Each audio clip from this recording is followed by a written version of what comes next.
আগামী নির্বাচনে অংশ নিচ্ছে আওয়ামী লীগ। এই খবরে চোখ কপালে উঠেছে অনেকেরই। এবার তারা হয়তো দাঁড় করাচ্ছে ছদ্মবেশী প্রার্থী। 2024 সালের নির্বাচনের মতো এবারও হতে পারে একই খেলা।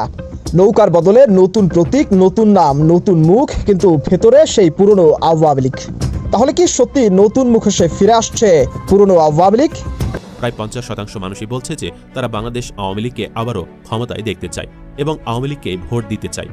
তো প্রিয় দর্শক, 50% মানুষের যদি সমর্থন পেয়ে থাকে আওয়ামী লীগ, সেক্ষেত্রে আওয়ামী লীগের পক্ষে কিন্তু অনেক আসন পাওয়া সম্ভব হতে পারে। এখনকার প্রায় 7 কোটি ভোটারের মধ্যে 3,74,00,000 মানুষই বলছে যে তারা বাংলাদেশ আওয়ামী লীগকে আবারও ক্ষমতায় দেখতে চায় এবং আওয়ামী লীগকে ভোট দিতে চায়। আওয়ামী লীগ নেতারা পলাতক থাকায় জাতীয় পার্টি মহাজোটের প্রতিনিধি হিসেবে নির্বাচন করবে। আওয়ামী লীগের ভোটে কিছু আসনে বিজয়ী হয়ে আসবে জামায়াত, কিছু আসনে জাতীয় পার্টি। নিজেদের 30 আসনের সঙ্গে আওয়ামী লীগেরও 20 থেকে 30টি আসন নিজেদের ঝুলিতে ভরতে চায় জাতীয় পার্টি। সব মিলিয়ে 50 থেকে 60টি আসন নিয়ে সংসদে যেতে চায় দলটি। যে দল নির্বাচনে নেই, তাদের নেতারা পলাতক, সেই আওয়ামী লীগ নাকি নির্বাচনে না এসেও 50টি আসন পেতে যাচ্ছে। হ্যাঁ, ঠিকই শুনেছেন। রাজনীতির মাঠে একটা কথা খুব প্রচলিত আছে, রাজনীতিতে শেষ কথা বলে কিছু নেই। আর রাজনীতির মাঠে শত্রু অনেক ক্ষেত্রেই বন্ধু হয়ে দাঁড়ায়। আসসালামু আলাইকুম দর্শক, সিগন্যাল বিডি চ্যানেলের নতুন একটি গুরুত্বপূর্ণ নিউজ ভিডিও নিয়ে আপনাদের মাঝে হাজির হলাম। প্রিয় দর্শক, বাংলাদেশের বর্তমান রাজনৈতিক প্রেক্ষাপট নিয়ে ইতিমধ্যে অনেকগুলো ভিডিওর অংশবিশেষ আপনারা দেখেছেন এবং আশা করি বুঝতে পেরেছেন আজকের ভিডিওটি কতটি গুরুত্বপূর্ণ এবং আকর্ষণীয় হতে চলেছে। প্রিয় দর্শক, এই মুহূর্তে পাওয়া একদম ব্রেকিং নিউজ হলো আওয়ামী লীগ নির্বাচনে অংশগ্রহণ করছে এবং তারা 50টি আসন পেয়েছে। মাত্রই এই খবরটি প্রকাশিত হলো। তো চলুন পুরো ঘটনাটি জেনে আসি কিভাবে কি হলো এবং কিভাবে তারা আসন পেল। আর পুরো ভিডিওটি দেখলে সম্পূর্ণ ঘটনা বুঝতে পারবেন। এখনো যারা আমাদের চ্যানেলটি সাবস্ক্রাইব করেননি তাদের সবাইকে বলবো সবাই চ্যানেলটি সাবস্ক্রাইব করে পাশে থাকা বেল আইকনটি অন করে দিবেন। আর যারা ইতিমধ্যে সাবস্ক্রাইব করেছেন তাদেরকে অসংখ্য ধন্যবাদ। তো প্রিয় দর্শক, চলুন আর কথা বলবো না, একটি লাইক দিয়ে মূল ভিডিওতে যাওয়া যাক। রাজনৈতিক মঞ্চে যেমন শেষ কথা বলে কিছু নেই, তেমনি রাজনীতির মাঠে শত্রুর শত্রু বন্ধু, এই সূত্রটিও বহুল প্রচলিত।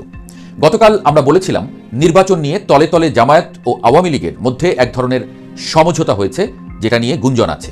আজকে আমরা অঙ্ক করে দেখাতে চাই এই সমঝোতায় জামায়াত এবং আওয়ামী লীগ একে অপরের জন্য কতগুলো আসন বরাদ্দ রাখতে পারে। আপনি হয়তো অবাক হচ্ছেন, নির্বাচনে না এসে আওয়ামী লীগ কি করে আসন পাবে? অপেক্ষা করুন, আপনার জন্যই এই ভিডিওটি। দলীয় প্রতীক নিয়ে জামায়াতের সর্বশেষ নির্বাচন 2008 সালের 29শে ডিসেম্বর। এরপর গত 17 বছরে আর কখনো নিজেদের প্রতীক নিয়ে নির্বাচনে অংশ নিতে পারেনি দলটি। 2018 সালে বিএনপি সহ সব রাজনৈতিক দল নির্বাচনে গেলেও নিবন্ধন বাতিল থাকায় জামায়াত সেই নির্বাচনে অংশ নিতে পারেনি। কিন্তু সেই নির্বাচনেও জামায়াতের প্রায় 30 জন প্রার্থী অংশ নেন বিএনপির ধানের শীষ প্রতীক নিয়ে। জামায়াতের বর্তমান আমির ডাক্তার শফিকুর রহমান সেই নির্বাচনে ঢাকা 15 আসনে, সেক্রেটারি জেনারেল মিয়া গোলাম পরওয়ার খুলনা 5 আসন থেকে নির্বাচনে অংশ নিয়েছিলেন। নির্বাচন কমিশনে নিবন্ধন না থাকলেও যে প্রক্রিয়ায় জামায়াত নির্বাচনে অংশ নিয়েছিল সেই একই প্রক্রিয়ায় এবার নির্বাচনে অংশ নেবে আওয়ামী লীগ, সেই গুঞ্জন আছে। সেক্ষেত্রে তাদের নির্বাচনী প্রতীক হতে পারে জাতীয় পার্টির লাঙ্গল। এমন আলোচনাও আছে আওয়ামী লীগকে নির্বাচনে আনার পেছনে জামায়াতের নির্বাচনে জয়লাভের জটিল সরল অঙ্ক আছে। ফিরে যাই 2008 সালের নির্বাচনে। সেই নির্বাচনে 39টি আসনে প্রার্থী দিয়ে মাত্র 2টি আসনে জয়লাভ করে জামায়াত। বাকি 37টি আসনের মধ্যে 20টি আসনে জামায়াত খুব সামান্য ব্যবধানে পরাজিত হয়। অনেকগুলো আসনে ভোটের ব্যবধান ছিল 5,000-এর কম। বাকি 17টির মধ্যে 9 আসনে ভালো ভোট পায় জামায়াত। মাত্র 7টি আসনে জামায়াতের ভোট ছিল 50,000-এর কম। বাকি একটি আসনে জামায়াত বিএনপি প্রার্থীকে সমর্থন দিয়ে নির্বাচন থেকে সরে আসে, যদিও ব্যালট পেপারে তার নাম ছিল। যদি এর আগের 1991 এবং 2001 সালের নির্বাচনের তুলনা করি তাহলেও একই চিত্র পাওয়া যায়। 1991 সালে জামায়াত 18টি এবং 2001 সালে 17টি আসনে জয়লাভ করে, অর্থাৎ মোটামুটি 20 থেকে 25টি আসনে জামায়াত সবসময় জয়লাভের মতো অবস্থায় থাকে, এটা নিশ্চিতভাবে বলা যায়। 2008 সালের বাকি যে 20টি আসনে জামায়াত সামান্য ব্যবধানে হেরেছিল অথবা 50,000-এর মতো ভোট পেয়েছিল, এইবার সেসব আসনে জামায়াতের হারের আশঙ্কা কম, কারণ এসব আসনে মূলত আওয়ামী লীগের কাছেই হেরেছিল দলটি। আওয়ামী লীগ দলগতভাবে নির্বাচনে অংশ নিতে না পারায় এবারে এসব আসনেও জয় পাবে, এমনটা আশা করছে জামায়াত। তাহলে দাঁড়ালো কি? নিজেদের 20 থেকে 25টি রিজার্ভ সিটের বাইরে আওয়ামী লীগের কাছ থেকে 20টি আসন বের করলেও জামায়াতের মোট আসন দাঁড়ায় 40 থেকে 45টি। এই কয়টি সিট নিয়ে তো আর সরকার গঠন করা যাবে না। তাহলে উপায়? এখানেই রাজনৈতিক চালে এক ধাপ এগিয়ে জামায়াত। নির্বাচন কমিশনের ভোটার তালিকা সংশোধনের সুযোগ নিয়ে প্রায় 30টি দুর্বল আসনে নিজেদের ভোট ব্যাংক সরিয়ে এনেছে জামায়াত। যেমন 2018 সালে ঢাকা 15 আসনে নির্বাচন করে জামায়াতের আমির ডাক্তার শফিকুর রহমান পান প্রায় 40,000 ভোট। এবারে সারা ঢাকা থেকে জামায়াত নাকি তাদের নেতাকর্মী সমর্থকদের এই আসনে সরিয়ে এনেছে। এভাবে গাজীপুর 4 আসনে জামায়াত প্রার্থী ছাত্র শিবিরের সাবেক কেন্দ্রীয় সভাপতি অধ্যক্ষ সালাউদ্দিন আইয়ুবীর পক্ষে ভোট ব্যাংক সরিয়ে এনেছে জামায়াত।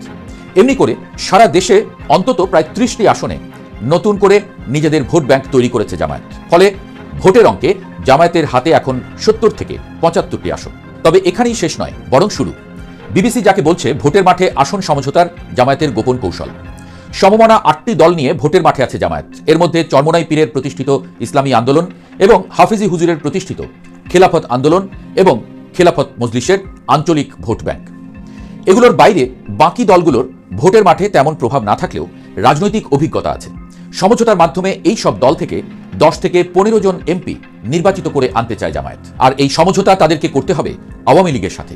1991 সাল থেকে এখন পর্যন্ত প্রতিটি নির্বাচনেই জাতীয় পার্টি বাংলাদেশের তৃতীয় বৃহত্তম রাজনৈতিক শক্তি হিসেবে দেখা দিয়েছে। বিশেষ করে উত্তরবঙ্গ এবং সিলেট বিভাগে দলটির ভালো ভোট ব্যাংক আছে। বিচ্ছিন্নভাবে সারা দেশে অনেক জেলাতেই পকেট ভোট ব্যাংক আছে দলটির। 2008 সালে 49টি আসনে প্রতিদ্বন্দ্বিতা করে প্রায় 50 লাখ ভোট পায় দলটি। আসন পায় 27টি। 1991 থেকে 2024 পর্যন্ত প্রতিটি নির্বাচনে দলটির নির্বাচনী ধারাবাহিকতা বজায় ছিল। 2001 সালে বিএনপির পক্ষে গণজোয়ার হয়, সেই নির্বাচনেও জাতীয় পার্টি 40 লাখ ভোট পায়, আসন পায় 15টি। আর এবারে আওয়ামী লীগ নির্বাচনে না থাকায় তাদের আসন পাওয়ার সম্ভাবনা আগের চেয়ে আরও বেড়েছে। নির্বাচনে নতুন সমীকরণ এখান থেকেই শুরু। 2001 সালে নির্বাচনের আগে ইসলামী জাতীয় ঐক্য ফ্রন্ট নামে নতুন জোট করে জাতীয় পার্টি। 2018 সালে 58টি দল নিয়ে সম্মিলিত জাতীয় জোট করে জাতীয় পার্টি। এই জোটে ছিল ছোট ছোট 34টি ইসলামী দল। ছোট হলে বর্তমান নেগোসিয়েশনে এরা বড় ভূমিকা রাখছে। জাতীয় পার্টির মুখপাত্র শামীম হায়দার পাটোয়ারি এরই মধ্যে জামায়াতের সাথে জোট করার আগ্রহ প্রকাশ করে ফেলেছেন। তবে জামায়াতের আমির ডাক্তার শফিকুর রহমান জানিয়েছেন এবার কারো সাথেই জোটবদ্ধ নির্বাচন করবে না জামায়াত। এবার জামায়াতের কৌশল আসন সমঝোতা। সেই কৌশলে জাতীয় পার্টিও আলাদাভাবেই নির্বাচন করবে। জামায়াতের গ্রিন সিগন্যাল পেয়ে বুধবার থেকে মনোনয়নপত্র বিক্রি শুরু করেছে তারা, এমন গুঞ্জন আছে। আওয়ামী লীগ নেতারা পলাতক থাকায় জাতীয় পার্টি মহাজোটের প্রতিনিধি হিসেবে নির্বাচন করবে। আওয়ামী লীগের ভোটে কিছু আসনে বিজয়ী হয়ে আসবে জামায়াত, কিছু আসনে জাতীয় পার্টি। নিজেদের 30 আসনের সঙ্গে আওয়ামী লীগেরও 20 থেকে 30টি আসন নিজেদের ঝুলিতে ভরতে চায় জাতীয় পার্টি। সব মিলিয়ে 50 থেকে 60টি আসন নিয়ে সংসদে যেতে চায় দলটি। অর্থাৎ সব মিলিয়ে 140 থেকে 160টি আসনে জয় পেতে চায় জামায়াত, জাতীয় পার্টি এবং তাদের সমমনা দলগুলো। যদি তাই হয় তাহলে নির্বাচনের পর একটি কোয়ালিশন সরকার গঠনের স্বপ্ন দেখে ফেলেছেন তারা। আওয়ামী লীগের সাথে জামায়াতের সমঝোতা নিয়ে বিস্তারিত জানতে আমাদের আগের ভিডিওটি দেখতে পারেন। সেখানে আমরা জামায়াতের সঙ্গে আওয়ামী লীগের ঐতিহাসিক সম্পর্কের প্রেক্ষাপট এবং আদ্যোপান্ত বিশ্লেষণ করেছি। আমরা দেখিয়েছি জামায়াত আওয়ামী লীগ ঐক্যের এক দফা প্র্যাকটিসও এরই মধ্যে হয়ে গেছে ডাকসু সহ বিশ্ববিদ্যালয়গুলোর ছাত্র সংসদ নির্বাচনে। বিএনপিকে ঠেকাতে ছাত্রলীগের ভোট পড়েছে ছাত্র শিবিরের বাক্সে, এমন অভিযোগ আছে। অন্যদিকে জেলা উপজেলা পর্যায়ে আওয়ামী লীগের কর্মী সমর্থকদের নিরাপদ আশ্রয় এবং অভয় দিচ্ছে জামায়াত। বিশেষ করে হিন্দু অধ্যুষিত এলাকায় জামায়াত নিজেদের অবস্থান শক্তিশালী করে হিন্দু ভোটারদের নিরাপত্তা নিশ্চিত করার চেষ্টা করছে। আওয়ামী লীগ, জাতীয় পার্টি, ইসলামী আন্দোলন, খেলাফত সহ অসংখ্য জালের মাধ্যমে চারদিক থেকে বিএনপির জন্য ফাঁদ পেতে রেখেছে জামায়াত। বিএনপি যেখানে তারেক রহমান জোয়ারে নির্বাচনী বৈতরণী পার হওয়ার স্বপ্ন দেখছে, জামায়াত সেখানে ইঞ্জিনিয়ারিংয়ের সুনিপুণ কৌশলে বিএনপিকে নির্বাচনে পরাজিত করার অঙ্ক কষছে। আজকে আমি আপনাদের সামনে এমন একটি বিষয় নিয়ে আলোচনা করতে এসেছি যা শুনলে হয়তো প্রথমবার আপনার কাছে অবিশ্বাস্য মনে হতে পারে। এমনকি শিরোনাম দেখে আপনারা অনেকেই হয়তো ভাবছেন এটা কি আদৌ কোনোভাবে সম্ভব? যে দল নির্বাচনে নেই, যাদের নেতারা পলাতক, সেই আওয়ামী লীগ নাকি নির্বাচনে না এসেও 50টি আসন পেতে যাচ্ছে। হ্যাঁ, ঠিকই শুনেছেন। রাজনীতির মাঠে একটা কথা খুব প্রচলিত আছে, রাজনীতিতে শেষ কথা বলে কিছু নেই। আর রাজনীতির মাঠে শত্রুর শত্রু অনেক ক্ষেত্রেই বন্ধু হয়ে দাঁড়ায়। আজকের এই আলোচনায় আমরা কোনো আবেগ নয়, বরং একেবারে খাতা কলমে অঙ্ক কষে দেখানোর চেষ্টা করব কিভাবে প্রকৃতপক্ষে পর্দার আড়ালে এক বিশাল সমঝোতার ছক কষা হচ্ছে। যেই ছকের এক প্রান্তে আছে জামাতে ইসলাম, অন্য প্রান্তে জাতীয় পার্টি, আর এই দুয়ের সুতোটা ধরে রেখেছে পলাতক আওয়ামী লীগ। আর এই ত্রিমুখী সমীকরণের মূল লক্ষ্য একটাই, সেটা হচ্ছে যে কোনো মূল্যে বিএনপিকে ঠেকানো। আপনারা যারা ভাবছেন বিএনপি ফাঁকা মাঠে গোল দেবে, তাদের জন্য আজকের এই বিশ্লেষণটি আমি মনে করি চোখ খুলে দেওয়ার মতো হতে পারে। চলুন একটু ফ্ল্যাশব্যাকে যাই। 2008 সালের নির্বাচনের কথা আপনাদের মনে আছে, 29 ডিসেম্বর 2008। সেটি ছিল মূলত দলীয় প্রতীক দাঁড়িপাল্লা নিয়ে জামাতের সর্বশেষ নির্বাচন। এরপর দীর্ঘ 17 বছর কেটে গেছে, জামাত তাদের নিজস্ব প্রতীকে নির্বাচন করতে পারেনি। 2018 সাল তারা ধানের শেষ প্রতীকে নির্বাচন করেছিল ঠিকই, কিন্তু নিজস্ব পরিচয় নয়। কিন্তু এবারকার প্রেক্ষাপট ভিন্ন। জামাত নির্বাচন করবে এবং তাদের কৌশলটা অত্যন্ত চতুর। আর এই কৌশলের সাথে জড়িয়ে আছে আওয়ামী লীগের ভাগ্য। এখন আপনারা প্রশ্ন করতে পারেন, আওয়ামী লীগ কিভাবে এই সমীকরণে এলো? দেখুন, আওয়ামী লীগের সামনে এখন একটাই চ্যালেঞ্জ, নিজেদের অস্তিত্ব টিকিয়ে রাখা এবং বিএনপিকে ক্ষমতার বাইরে রাখা। কারণ বিএনপি ক্ষমতায় এলে আওয়ামী লীগের জন্য পরিস্থিতি আরো অনেক বেশি কঠিন হতে পারে। এই জায়গাটিতেই জামাত এবং আওয়ামী লীগের স্বার্থ এক বিন্দুতে মিলে গেছে। গুঞ্জন খুব জোরালো যে তলে তলে জামাত ও আওয়ামী লীগের মধ্যে এক ধরনের অলিখিত সমঝোতাও হয়ে গেছে। এই সমঝোতা অনুযায়ী আওয়ামী লীগ সরাসরি নির্বাচনে অংশ না নিলেও তাদের যে বিশাল ভোট ব্যাংক আছে, সেই ভোট ব্যাংক কাজে লাগাবে জামাত এবং জাতীয় পার্টির পক্ষে। আসুন এবার ভোটের অঙ্কটা মেলাই। 2008 সালের নির্বাচনে জামাত 39টি আসনে প্রার্থী দিয়েছিল। এর মধ্যে তারা জিতেছিল মাত্র 2টি আসনে। কিন্তু বাকি 37টি আসনের পরিসংখ্যান যদি আমরা বিশ্লেষণ করি, তবে অবাক করা তথ্য বেরিয়ে আসে। এই 37টি আসনের মধ্যে 20টি আসনেই জামাত হেরেছিল খুব সামান্য ভোটের ব্যবধানে। অনেক ক্ষেত্রে এই ব্যবধান ছিল 5,000-এরও কম। আর তারা হেরেছিল মূলত কার কাছে? হেরেছিল আওয়ামী লীগের প্রার্থীর কাছে। এখন সমীকরণটা দেখুন, এবার তো আওয়ামী লীগের কোনো প্রার্থী মাঠে নেই। তাহলে এই 20টি আসনে জামাতের প্রধান প্রতিপক্ষকে কেউ নেই। অর্থাৎ 2008 সালে যে 20টি আসনে তারা অল্পের জন্য হেরেছিল, এবার সেই 20টি আসন তাদের পকেটে। এর সাথে তাদের পুরনো জেতা আসনগুলো যোগ করলে জামাতের নিজস্ব পুঁজি দাঁড়াচ্ছে প্রায় 25টি আসনের মতো। কিন্তু এখানেই জামাতের কৌশলের শেষ নয়, বরঞ্চ শুরু। তারা খুব ঠান্ডা মাথায় একটা কাজ করেছে, যা হয়তো অনেকের চোখ এড়িয়ে গেছে। সেটি হলো ভোট ব্যাংক শিফটিং বা ভোটার স্থানান্তর। নির্বাচন কমিশনের ভোটার তালিকা হালনাগাদের সুযোগ নিয়ে জামাত তাদের কর্মী সমর্থকদের ভোট এক আসন থেকে অন্য আসনে সরিয়ে এনেছে। একটা উদাহরণ দিলে বিষয়টা পরিষ্কার হবে। ঢাকা 15 আসন, যেখান থেকে জামাতের আমির ডক্টর শফিকুর রহমান নির্বাচন করবেন। গতবার তিনি এখানে ভোট পেয়েছিলেন অল্প, কিন্তু এবার সারা ঢাকা শহর থেকে জামাত তাদের নিবেদিত প্রাণ কর্মী এবং সমর্থকদের কিংবা ভোটারদের এই আসনে ট্রান্সফার করে এনেছে। ঠিক একই কাজ করা হয়েছে গাজীপুর 4 আসনেও, যেখানে ছাত্র শিবিরের সাবেক সভাপতি সালাউদ্দিন আইয়ুব নির্বাচন করবেন। বিভিন্ন তথ্যসূত্র, গোয়েন্দা তথ্য এবং রাজনৈতিক বিশ্লেষকরা বলছেন, সারা দেশে অন্ততপক্ষে 30টি আসনে জামাত এই আসন ইঞ্জিনিয়ারিং করেছে। তারা জানে সব আসনে জিতে লাভ নেই, তাই তারা বেছে বেছে দুর্বল 30টি আসনে নিজেদের ভোট ব্যাংক জড়ো করেছে। তাহলে হিসাবটা প্রকৃতপক্ষে কি দাঁড়ালো?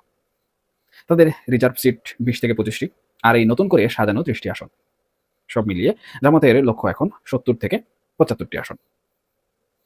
এখন আপনারা বলবেন, সরকার গঠন করতে তো লাগে 151টি আসন, 70 থেকে 75 আসন দিয়ে সরকার হবে না। এখানেই এন্ট্রি নিচ্ছে জাতীয় পার্টি এবং আওয়ামী লীগের সেই 50 আসনের রহস্য। 1991 সাল থেকে 2024 প্রতিটি নির্বাচনে জাতীয় পার্টি বাংলাদেশের তৃতীয় বৃহত্তম শক্তি হিসাবে নিজেদের প্রমাণ করেছে। বিশেষ করে উত্তরবঙ্গ এবং সিলেটে তাদের একটা শক্ত ঘাঁটি আছে। 2008 সালেও তারা 27টি আসন পেয়েছিল।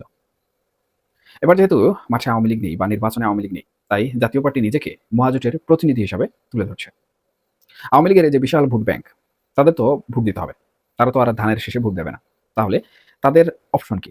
অপশন দুটি, হয় ভোট কেন্দ্রে না যাওয়া, আর যদি যায় তবে বিএনপিকে হারাতে পারে এমন কাউকে ভোট দেয়। আর এই জায়গাটিতেই জাতীয় পার্টি এবং জামাত ভাগ বসাবে। জাতীয় পার্টির নিজস্ব ভোট ব্যাংকের সাথে যদি আওয়ামী লীগের ভোট যুক্ত হয়, তবে আমি মনে করি জাতীয় পার্টি অনায়াসেই 50 থেকে 60টি আসন পাওয়ার ক্ষমতা রাখে। জাতীয় পার্টির মুখপাত্র শামীম হায়দার পাটোয়ারি ইতিমধ্যে জামাতের সাথে জোট করার আগ্রহ দেখিয়েছেন। যদিও জামাতের আমির বলেছেন তারা জোটবদ্ধ নির্বাচন করবেন না, কিন্তু আসন সমঝোতা অবশ্যই করবেন। অর্থাৎ কিছু আসনে জামাত ছাড় দেবে জাতীয় পার্টিকে, আবার কিছু আসনে জাতীয় পার্টি ছাড় দেবে জামাতকে। আর এই দুই দলের পেছনে থাকবে আওয়ামী লীগের সাইলেন্ট সাপোর্ট বা নীরব সমর্থন। এখন পুরো চিত্রটা একটু কল্পনা করুন। জামাত পাচ্ছে 70 থেকে 75টি আসন, জাতীয় পার্টি পাচ্ছে 50 থেকে 60টি আসন, আর এর সাথে ইসলামী আন্দোলন, খেলাফতে মজলিস সহ সমমনা ইসলামী দলগুলোর 10 থেকে 15টি আসন যোগ করুন। সব মিলিয়ে এই জোটের বা সমঝোতার ঝুলিতে জমা হচ্ছে প্রায় 140 থেকে 160টি আসন, আর এই সংখ্যাটা সরকার গঠনের জন্য যথেষ্ট। অর্থাৎ নির্বাচনের পর আমরা হয়তো দেখব বিএনপি একক সংখ্যাগরিষ্ঠতা পাচ্ছে না, বরং জামাত, জাতীয় পার্টি এবং ইসলামী দলগুলো মিলে একটি কোয়ালিশন বা জোট সরকার গঠন করছে। আর এই সরকারের পেছনের কারিগর হিসেবে থাকবে মাঠের বাইরে থাকা আওয়ামী লীগ। অনেকে হয়তো ভাবছেন এটাকে আদৌ সম্ভব? আওয়ামী লীগের কর্মীরা প্রকৃতপক্ষে কি জামাতকে কোনোভাবে ভোট দেবে? দেখুন, রাজনীতিতে আবেগ দিয়ে কিছু হয় না। অস্তিত্ব রক্ষার প্রশ্নে সবাই এক হয়। আমরা এর আগেও দেখেছি বিশ্ববিদ্যালয়গুলোর ছাত্র সংসদ নির্বাচনে, বিশেষ করে ডাকসু নির্বাচনে ছাত্রদলকে ঠেকাতে ছাত্রলীগ তাদের যে ভোট, সেই ভোট ছাত্র শিবিরের বাক্সে দিয়েছিল। এমন অভিযোগ কিন্তু পুরনো নয়। ঠিক একই মডেল এখন জাতীয় রাজনীতিতে প্রয়োগ করা হচ্ছে। জেলা উপজেলা পর্যায়ে এখনই দেখা যাচ্ছে জামাত আওয়ামী লীগের কর্মী সমর্থকদের এক ধরনের অভয় বা সাহস দিচ্ছে। বিশেষ করে হিন্দু অধ্যুষিত এলাকাগুলোতে জামাত এবার বিশেষ নজর দিয়েছে। তারা হিন্দু ভোটারদের নিরাপত্তা নিশ্চিত করার প্রতিশ্রুতি দিচ্ছে, যা আগে আওয়ামী লীগের একটা বড় ট্রাম্প কার্ড ছিল। আওয়ামী লীগ যেহেতু মাঠে নেই, তাই হিন্দু ভোটাররাও নিরাপত্তার স্বার্থে জামাতের দিকে ঝুঁকতে পারে, এমন সম্ভাবনা কিন্তু কোনোভাবে উড়িয়ে দেওয়া যায় না। অন্যদিকে বিএনপি কি করছে? বিএনপি এখনো তারেক রহমানের দেশে ফেরার অপেক্ষায় আছে। তারা ভাবছে তারেক রহমান ফিরলেই দেশে এক বিশাল গণজোয়ার সৃষ্টি হবে এবং সেই জোয়ারে ভেসে তারা অনায়াসেই বৈতরণী পার হবে। তারা হয়তো ভাবছে ফাঁকা মাঠে গোল দেবে, কিন্তু তারা এটা বুঝতে পারছে না যে মাঠটা আসলে ফাঁকা নয়। মাঠের চারিদিক দিয়ে তাদের জন্য ফাঁদ পাতা হয়েছে। একদিকে জামাতের সুনিপুণ ভোট ইঞ্জিনিয়ারিং, অন্যদিকে জাতীয় পার্টির লাঙ্গল, আর তার সাথে যুক্ত হয়েছে আওয়ামী লীগের ভোট ব্যাংক। এই যে ত্রিচক্র, এই ত্রিচক্র ভেদ করা বিএনপির জন্য কতটা কঠিন হবে তা হয়তো তারা এখনো আঁচ করতে পারছে না।